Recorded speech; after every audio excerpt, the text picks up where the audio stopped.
So at this point, we can safely say that Johnson, maybe for at least the time being, is still currently the caretaker prime minister. By the looks of it, probably not for long.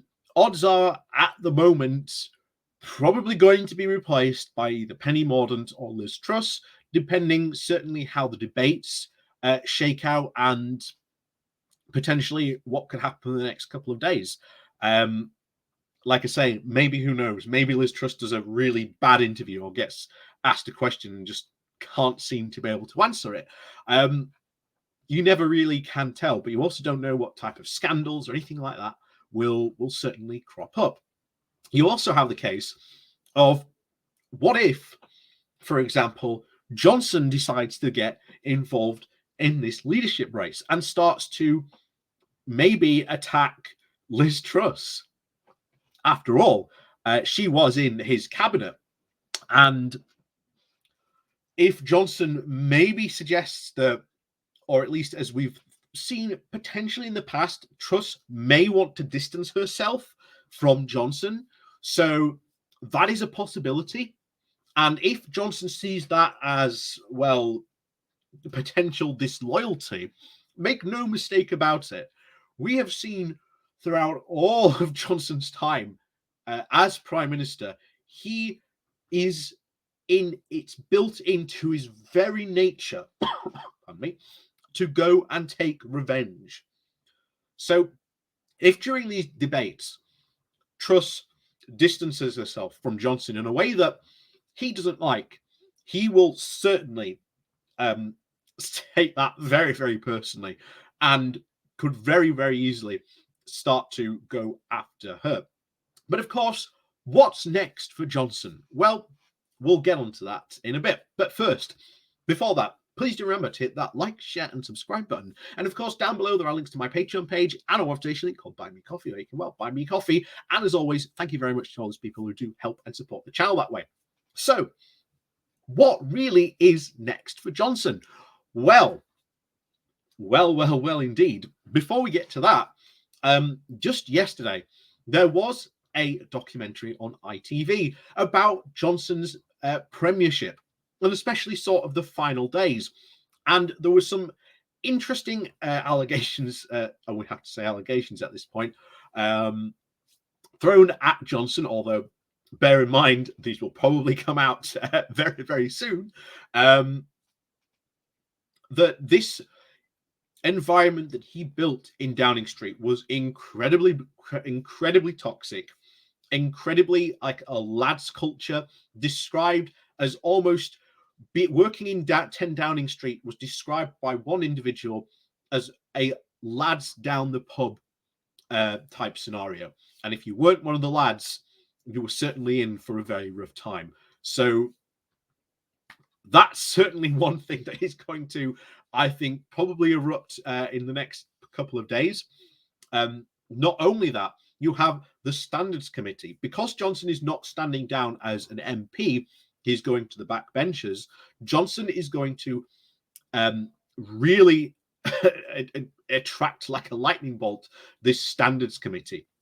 And they are already at the moment interviewing witnesses to not only the Partygate parties that happened while we were at Downing Street that Sue Gray investigated, but also they will be looking at the two flat parties that neither the Met nor the Sue Gray report investigated. So that will also re-drag up Partygate as well. So make no mistake, Johnson is in for a very, very rough ride. However, allies of Johnson in number 10 and outside have said that he plans to stay on as an MP because he wants to protect his legacy. And you've got to say, what legacy are you trying to protect? So these are the three things that Johnson sort of sees as his legacy, that he plans as a backbencher to intervene in and essentially protect his legacy. But I have to say, what legacy? So first of all, Ukraine. And don't get me wrong, Johnson seems to think that his successor is not going to fully back Ukraine. That's absolutely ridiculous. Johnson's successor will absolutely go and back Ukraine to the hilt. We've already heard several rumors at the time that Johnson had no intention of backing Ukraine. He didn't really see it as a priority. And it was apparently Ben Wallace and Tom Tugendhat together urging Johnson, no, you have to go out there. You have to start supporting Ukraine. Because at the end of the day, if you really think about it, Ukraine's current situation, or one of the things that Ukraine is fighting for, is to join the EU. And it's kind of strange that Johnson, if you think about it, Johnson is there sort of supporting Ukraine, backing a country that is fighting to join the EU, especially in the way that Johnson has antagonized the EU in leaving the EU. And of course, apparently there are already, the EU is considering legal actions over the Northern Ireland Protocol bill. So things are only going to get worse, certainly in those UK-EU relations. But trust me, any successor of Johnson's will back Ukraine. I highly doubt it's something he's really going to have to intervene over. However, the next two I can certainly see. Of course, the big one being Brexit. Johnson, from what we have heard, is worried that his successor is not going to continue with Brexit, or at least in a Brexit in a way that he wants. And make no mistake, Johnson is going to be there causing trouble consistently on the backbenches to whoever his successor is, if he perceives any kind of weakness, any kind of giving in to the EU. Johnson is going to go hard against them. Look at that person. How dare they give in to the EU's reasonable demands while not continuing to enforce our absolutely ridiculous position? Johnson will cause a lot of trouble. I can guarantee you on that score. That is very much his intention on there. And we are already hearing rumors that he's building his own, quote, backbench rebel alliance, which sounds very, very interesting. Probably certainly involving Nadine Dorries. I mean, you can almost imagine it now.